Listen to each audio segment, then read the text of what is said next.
When was the last time you got down on the floor? Not to pick something up, not because you tripped, but because you chose to be there. Hands, feet, spine, connected to the earth, moving the way your body has probably long forgotten. As kids, we all crawled without thinking twice about it. As adults, most of us never touch the floor again. That's a problem.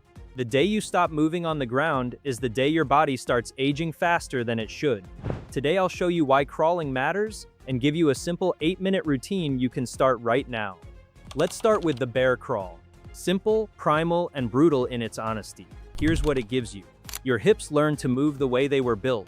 Every single step forward makes your opposite arm and opposite leg work together. This is the same pattern you used when you were a baby learning to crawl. It also builds real strength in your shoulders and your core. Holding your weight on your hands with your knees just off the ground forces your entire core to stabilize. No machine at the gym copies this movement. It builds honest, useful strength in a position you almost never train. Here's how to do it. Get down on your hands and knees with your hands right under your shoulders. Lift your knees a couple inches off the floor. Keep your back flat and your core tight. Move forward by stepping your right hand and your left foot forward at the same time. Then switch left hand and right foot. Keep your hips low and steady. Don't let them wobble side to side. Move slowly for 60 seconds, going forward and backward in whatever space you have. It might feel a little silly, and that's fine. Kids build their strength this way without even knowing it. You're simply giving your body back something it lost along the way. Next is the inchworm. This one stretches you out and wakes up muscles that have been asleep for years. This is dynamic flexibility under your own body weight, not a static stretch on a mat. Here's what it does for you. It stretches your hamstrings and your lower back at the same time. Most people over 40 are tight in both of these places without even realizing it. It also builds strength in your shoulders and your core. As you walk your hands out and back in, your entire core has to work to keep you steady. It gets your heart rate up without being hard on your joints. Here's the technique. Stand tall with your feet together. Bend forward and place your hands flat on the floor in front of your feet. Slowly walk your hands forward until you're in a plank position with your body in a straight line. Pause there for a second and feel your core working. Then walk your feet forward to meet your hands, keeping your legs as straight as you comfortably can. Stand back up tall, then repeat the whole thing again. Do this slowly for about a minute. Don't rush it, because the slower you move, the more you stretch and the more you build strength at the same time. This one feels awkward the first few times you try it. That's normal, and it gets easier fast. Your hamstrings will thank you within just a few days of doing this regularly. Now we move to the forward crab walk. This one flips you around completely and works muscles that most people forget about. This is the exact motion you use when you push yourself up off the floor. You sit down, place your hands behind you, and lift your hips off the ground so your body looks like a tabletop. Why does this matter so much? It works your posterior chain, your glutes, your hamstrings, and your triceps, all the muscles you never really use in daily life. It also builds shoulder extension strength, working your shoulders in a direction you almost never train. We spend our whole day reaching forward. This movement works the opposite direction and helps balance things out. It also builds wrist and elbow integrity. Holding your body weight with your arms behind you builds strength in joints that rarely get challenged. And it opens up your chest, which helps if you spend your day hunched over a desk. For the technique, sit on the ground with your knees bent and your feet flat on the floor. Place your hands behind you, fingers pointing toward your body or slightly out to the side. Push through your hands and feet to lift your hips off the floor. Your body should look like a tabletop, flat from your shoulders to your knees. Now walk forward, moving your right hand and right foot together, then your left hand and left foot. Keep your hips lifted the whole time. Don't let them dip down toward the floor. Walk forward for about a minute, and if space is tight, just walk forward a few steps and then walk back to where you started.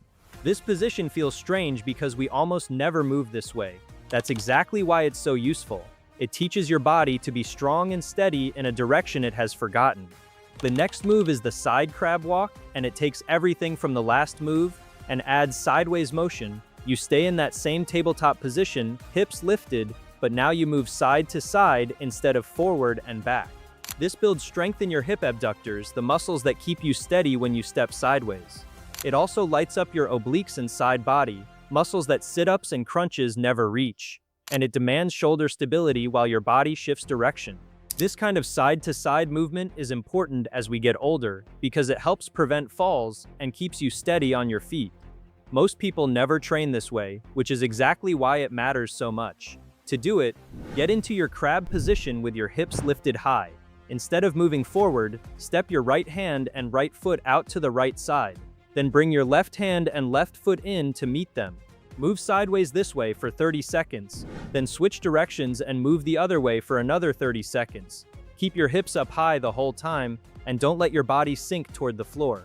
Your hips and shoulders might burn a little, and that's a good sign. It means you're waking up muscles that have been sitting quiet for a long time. This is your body rebuilding stability in a direction it has ignored for years. The final move is the lizard crawl, and this one is low, slow, and deeply challenging in a good way. You'll stay close to the ground here, almost like you're sneaking under something. Here's why it matters. It opens up your hips more than almost any other movement on this list. Most of the stiffness in your hips comes from years of sitting in chairs and cars. This movement works directly against all of that. It also builds serious strength in your core and shoulders, since you're holding your body low and steady the whole time. And it improves your balance and coordination because every single step requires careful control. Here's how to do it. Start in a low push-up position, step your right foot up to the outside of your right hand, keeping your hip low to the ground. Then bring your left hand and left foot forward to switch sides, moving low and steady like a lizard crawling along the ground. Keep your hips low throughout, resisting the urge to pop them up in the air. Move forward slowly for about a minute, focusing on control rather than speed. If your hips are especially tight, just take smaller steps and go slower until it feels more comfortable. This is the hardest move on the list for most people, especially the first few times. Stick with it because your hips will open up more with every single try. Give it a few weeks and this move will feel completely different. Patience here pays off faster than almost any other movement you'll try. So there you have it, a full 8-minute ground routine that will help keep you young, strong, and mobile. The bear crawl builds full body strength and coordination. The inchworm stretches your hamstrings and back while building core strength. The forward crab walk strengthens the back of your body and opens your chest. The side crab walk trains your hips and sides for better balance. And the lizard crawl opens your hips while building serious core control.